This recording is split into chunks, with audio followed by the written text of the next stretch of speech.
أعوذ بالله من الشيطان الرجيم بسم الله الرحمن الرحيم الحمد لله رب العالمين والصلاة والسلام على رسوله الكريم الحمد لله رب العالمين أعوذ بالله من الشيطان الرجيم يا أيها الذين آمنوا كتب عليكم الصيام كما كتب على الذين من قبلكم لعلكم تتقون. With the name of Allah, the merciful benefactor, the merciful redeemer, we praise him and we seek his aid. And we humbly ask that the prayers and peace be upon his noble messenger Muhammad sallallahu alaihi wasallam. And we begin by extending the greetings of peace to you, the greetings of the angels, the greetings of paradise, and the warmest Ramadan greetings of Assalamu alaikum rahmatullahi wa barakatuh, Ramadan Mubarak. And so now, dear brothers and sisters, we want to continue our discussion on getting the most out of the blessed month of Ramadan. And so Ramadan comes in as a guest. Our guest comes in and they see that there's some things that need to be put in place. We've made preparations for them, for those many of us who prepared for the blessed month of Ramadan,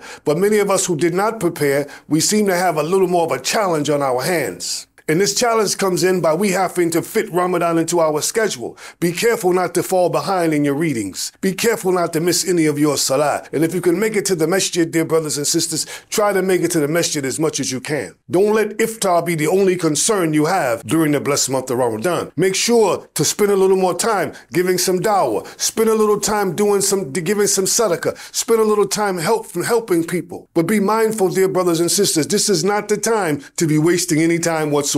Don't waste any time arguing. Don't waste any time bickering. Don't waste any time listening to gossip. Don't waste any time, dear brothers and sisters, doing anything that brings you away from Allah subhanahu wa ta'ala. Because Shaitan himself, he's chained. And so all you have is the memory of that influence. So don't miss that influence, dear brothers and sisters. Your job during the month of Ramadan is to transform your behavior to the point where it's more pleasing to Allah subhanahu wa ta'ala. Nobody said you're coming out of Ramadan perfect. No one said that Allah wants you to be perfect. Allah subhanahu wa ta'ala is requiring that we strive as though we're in a race toward all that which is good. This is our Ramadan statement. That we are developing to the point where we can strive as though we're in a race toward all that which is good. It's important that we understand that because we say in our salah, Iyaka na'budu wa iyaka nasta'een. Thee alone do we worship, and your aid we seek because only you can reconcile our needs. So we get our needs reconciled by Allah subhanahu wa ta'ala by simply putting ourselves in a position to where we're doing what pleases him. Puts us in a position to where we'll get closer to his barakah. In Ramadan, we see an opportunity, dear brothers and sisters, like going into a bank vault. And they tell you at the bank vault that you have 30 days or 30 minutes, if you will, to get everything that you can get out of this bank vault. And in the process, you have 30 minutes. And whatever you come out of this vault with is yours. Whatever you have in your possession, whatever you can put on your person is yours. And you'll have access to every single thing that's in this vault. You'll have access to the gold. You'll have access to the safe boxes. You'll have access to all of the cash, all of the stocks, and all of those things that people save in these vaults. And you'll have an opportunity to take from that. And whatever you take from that within that 30-minute period is yours, dear brothers and sisters. Allah is telling you the same thing when Ramadan comes and visits us.